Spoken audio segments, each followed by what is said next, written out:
अस्सलाम वालेकुम भाईजान, की हाल है? ठीक हो? अच्छा सर, गल इंज बंदा है डेरा गाजी खान का। कल ਉਹਦੇ ਨਾਲ ਗੱਲ ਹੋਈ है फोन ਤੇ बकरी ਦੀ। मैं वीडियो ਤੁਹਾਨੂੰ भेजना, नंबर भी भेजना वा। राती ਉਹਦੇ ਨਾਲ सौदा होया 35,000 ਦਾ। ठीक है, ਤੇ ਪੈਸੇ ਉਹਨੂੰ ਆਂਦਾ ਜੀ पेमेंट भेजो, अद्धी भेजो अद्धी रिसीव करोगे तो फिर भेज दिओ। मैं चलो ठीक है, ਉਹਨੂੰ 22,000 रुपया भेज दिता है।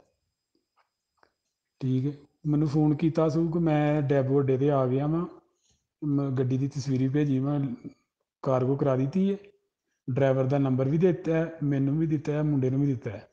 तो तुसीं सुबह 7:30 बजे मौतरे अड्डे सियालकोट उत्थे रिसीव कर लियो सुबह उस टाइम। मैं चलो सही, मैं पैसे भेज देना उन्हें। पैसे 22,000 रुपये नूं भेज दिता है। सुबह तक वो राबते च रहा जिन्ना चिर पैसे उन्हें रिसीव नहीं किए।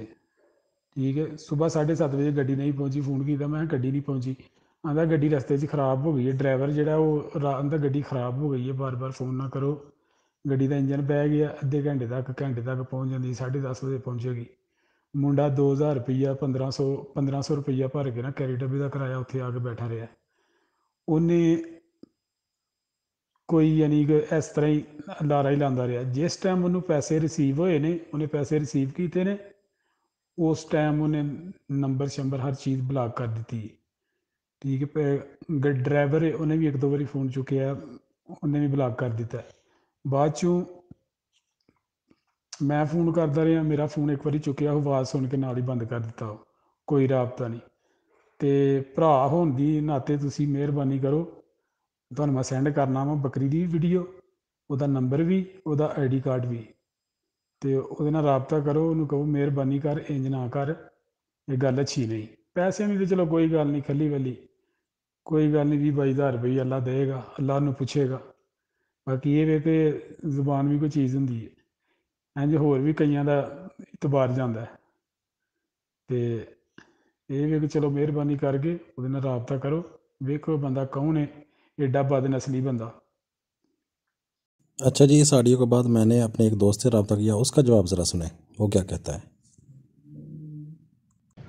उस्मान भाई देखें यार, ये शाह सदर दीन जो है ना, डीजी खान वैसे बहुत बड़ा शहर है ना, तो शाह सदर दीन एक साइड पे है, ठीक है, ये क्रिमिनल एरिया है जहाँ पे ये लादी गैंग वगैरह भी आपने सुना है ना, इस तरह के इलाके। ये तो मतलब रोज़ वहाँ पे कत्ल डकैतियाँ, ये इस तरह की, ये तो मतलब है वहाँ के अगर थानों में जाओगे तो वो भी यही कहेंगे यार इतने छोटी सी बात की तो हम सुनते भी नहीं है, बहुत ज़्यादा एरिया ही गंदा है।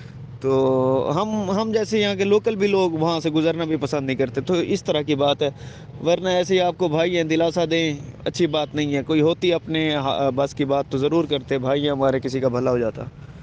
ठीक है उस्मान भाई, बस बहुत अफसोस हुआ भाई जिसका भी हुआ नुकसान, लेकिन यार ये डीजी खान से एहतियात ही क्या करें यार। एक हमारे भी इधर सुरानी जो हैं इस तरह के, बहरहाल डीजी खान से अवॉइड ही करें यार। यहाँ पे ये इस तरह का तबका सारा फ्रॉडिया ही है और क्रिमिनल है, सिर्फ फ्रॉडिया नहीं है। एक तो होता है कि बुज़दिल किस्म का बंदा बस झटपट वाला उठा लिए पैसे और भाग गया ना।